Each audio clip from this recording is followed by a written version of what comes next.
জ্ঞানেশ কুমার শুধু নির্বাচন কমিশনার নন, তিনি বিজেপি পার্টির এখন সভাপতি হয়ে গেছেন। আমরা কিন্তু এসআইআর এর বিরোধী ছিলাম না। ওনারা দেখাতে চাইছেন বাকি রাজনৈতিক দলের কোনো মূল্য নেই। তৃণমূল প্রথম থেকে বললো এসআইআর মানছি না, অথচ সমস্ত প্রক্রিয়ার সঙ্গে তারা যুক্ত হলেন। কেউ গীতা পড়বেন, কেউ কোরআন পড়বেন, বাইবেল পড়বেন, এটা তো তার ধর্মের বিষয়। এই অধিকার তো সংবিধানই তাকে দিয়েছে। বহুত্ববাদে যারা বিশ্বাস করবেন তার সঙ্গে পথ চলতে কোনো মানুষেরই কোথাও আপত্তি থাকবে না। কোনো রাজনৈতিক দল আমাদের কাছে অচ্যুত নয়। এসআইআর এর শুরুর দিকে রাজ্যের বিরোধী দলনেতা শুভেন্দু অধিকারী বলেছিলেন বাংলায় 1 কোটি রোহিঙ্গা রয়েছে, অনুপ্রবেশকারী ন্যারেটিভ সেট করা হচ্ছিল।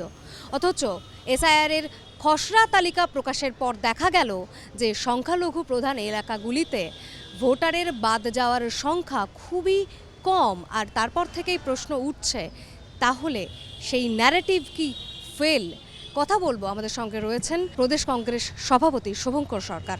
কিছু ন্যারেটিভ ফেল নয়, বিজেপি তারা মানুষের রায়ে জিতছেন না। এটা সারা ভারতবর্ষে ঐতিহাসিক প্রেস কনফারেন্সের মাধ্যমে রাহুল গান্ধী সারা দেশকে জানিয়ে দিয়েছেন। রাহুল গান্ধীর প্রেস কনফারেন্সের পর আজ পর্যন্ত নির্বাচন কমিশন কোনো উত্তর দেয়নি। উল্টে বিজেপি মাঠে নেমে রাহুল গান্ধীর প্রেস কনফারেন্সের উত্তর দিচ্ছেন। আমি মনে করি এই নির্বাচন কমিশনার এবং তার সাথীরা যতদিন থাকবে ততদিন ফ্রি, ফেয়ার অ্যান্ড ফেয়ারলেস নির্বাচন হবে না। জ্ঞানেশ কুমার শুধু নির্বাচন কমিশনার নন, তিনি বিজেপি পার্টির এখন সভাপতি হয়ে গেছেন। তো স্বাভাবিকভাবে বিজেপির নেতারা কত নাম বাদ যাবে, কি হবে, অগ্রিম তো জানতে পারবেন। এবং এই আজে বাজে কথার মধ্যে দিয়ে তারা একটা ফিয়ার সাইকোসিস তৈরি করতে চেয়েছিলেন। আমরা জানতে চাইছি বিজেপির নেতাদের কাছে যে ঘুষবেইটা কতজন, ফরেনার্স কতজন, তার তালিকা বার করা হোক। আমরা প্রত্যেক দিন বলেছিলাম dead voter, shifted voter, not traceable ভোটারের লিস্ট দিন, একসঙ্গে নয়। আজকে একসঙ্গে তারা দিলেন শেষ মুহূর্তে, এবং এখনও পর্যন্ত জীবিত মানুষদের মৃত বলে বহু জায়গায় দেখানো হচ্ছে। এই যে 58,20,000 সামথিং নাম বাদ গেছে, এইগুলো কিন্তু এখনও হেয়ারিংয়ের মাধ্যমে বহু মানুষ আসবেন। এগুলো আননেসেসারি ইস্যু করে কোনো লাভ নেই। কত বাদ গেল, এটা একটা ফিয়ার সাইকোসিস তৈরি করে যুদ্ধকালীন তৎপরতায় করে টোটাল বিষয়টাকে হচপচ করিয়ে দেওয়া হয়েছে। শুধু বিজেপিকে ক্ষমতায় আনার লক্ষ্যে যে কাজটি করেছে সেটা একেবারে নিন্দনীয় বিষয়। আর রাজ্যের ক্ষমতাশালী দল তারা প্রথম থেকে এসআইআর মানব না। আমরা কিন্তু এসআইআর এর বিরোধী ছিলাম না। আমরা বলেছিলাম সাংবিধানিক আইন মোতাবেক এসআইআর হওয়া প্রয়োজন।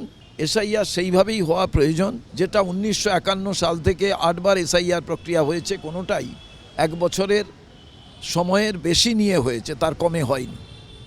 কিন্তু এখানে যুদ্ধকালীন তৎপরতাটা কেন, এটা আমরা বলেছিলাম। আমরা এসআইআর এর বিরোধিতা করিনি। কোনো মানুষই চান না ডেড ভোটারের নাম থাকুক, একটি ভোটারের নাম 5 জায়গায় থাকুক, অবাঞ্ছিত লোকের নাম থাকুক, বিদেশি কেউ এখানে বসবাস করছেন অবৈধভাবে তার নাম থাকুক, কেউই চায় না, কোনো রাজনৈতিক দল চায় না। তৃণমূল প্রথম থেকে বললো এসআইআর মানছি না, অথচ সমস্ত প্রক্রিয়ার সঙ্গে তারা যুক্ত হলেন। কিন্তু আমি যেটা মনে করছি, নির্বাচন কমিশন এখনও আপগ্রেডেশন করার ক্ষেত্রে তারা সঠিক পর্যায়ে নেয়নি। তার কারণ BLA 1 তারা এখনও পর্যন্ত সঠিকভাবে আমাদের যত নাম দেওয়া হয়েছে আপগ্রেডেশন করেননি। BLA 2 যত করে দেওয়া হয়েছে তার আপগ্রেডেশন তারা করেননি।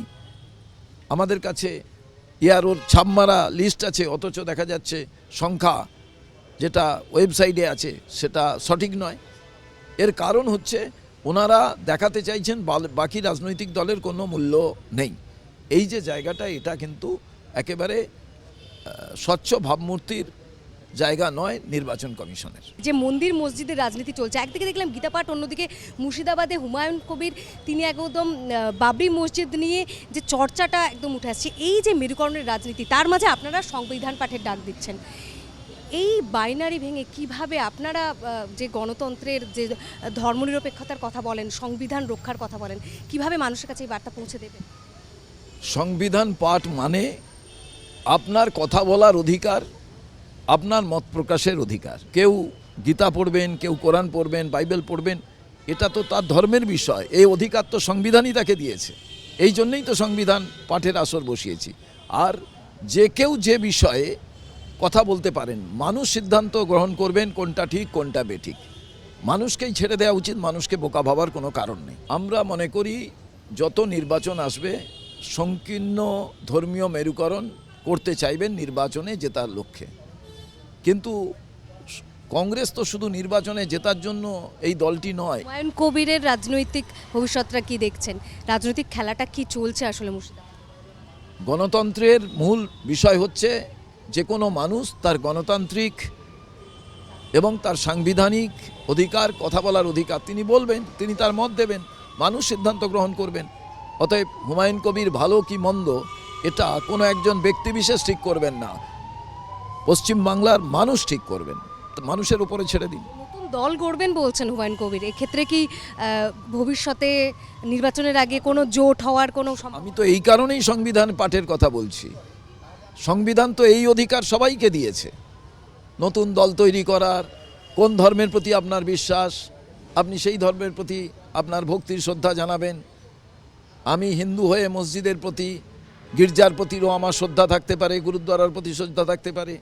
অন্য ধর্মের মানুষ তারা মন্দিরের প্রতি শ্রদ্ধা থাকতেই পারে। সংবিধান তো এটা দিয়েছে, সেইটা শেখাবার জন্যই তো আমি সংবিধান পাঠের আয়োজন করেছি। আমি তো আপনাদের একটাই কথা বললাম, মানুষের স্বার্থে যিনি লড়াই করবেন, বেটারমেন্ট অফ দি পিপল, তার সঙ্গেই মানুষ একসঙ্গে চলবে। বহুত্ববাদে যারা বিশ্বাস করবেন তার সঙ্গে পথ চলতে কোনো মানুষেরই কোথাও আপত্তি থাকবে না। হুমায়ুন কবির সেকুলার দল গঠন করলে আপনারা জোট করতেও পারেন। আমি প্রথম কথা, জোট না জোট তো পরের প্রশ্ন। আমার কাছে একটাই জিনিস, ভারতবর্ষের সংবিধান বহুত্ববাদকে বিশ্বাস করে। বহুত্ববাদের পথে যারা হাঁটবেন তাদের সঙ্গে আমরাও থাকবো, তারাও আমাদের সঙ্গে থাকবেন, এটাই বিষয়। এবার নির্বাচনে জোট না জোট সেটা তো নির্বাচন পদ্ধতির একটা দিক, এখন সে অনেক বাকি।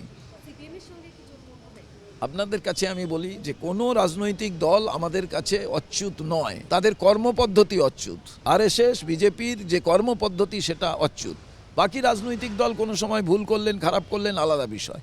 আর রাজ্যের ক্ষেত্রে এবং কেন্দ্রের ক্ষেত্রে যারা ক্ষমতায় আছেন তারা ক্ষমতার অপব্যবহার করছেন, তারা ক্ষমতাকে এমনভাবে ব্যবহার করছেন, মানুষ সেখানে পদদলিত হচ্ছে, মানুষ সেখানে নেগলেক্টেড হচ্ছে। অতএব মানুষ যেখানে নেগলেক্টেড হবে তার বিরুদ্ধে কংগ্রেসকে কথা বলতে হবে। অতএব রাজ্যের যে দল আছে তার বিরুদ্ধে আমরা, কেন্দ্রে যে দল আছে তার বিরুদ্ধে আমরা। আর জন্মলগ্ন থেকে আমরা আরএসএসের মনুবাদের বিরুদ্ধে। ওরা বহুত্ববাদে বিশ্বাস করে না, জাতীয় পতাকা বিশ্বাস করে না, সংবিধান বিশ্বাস করে না। সেই জায়গায় স্বাভাবিকভাবে তার বিরোধী তো কংগ্রেস থাকবেই।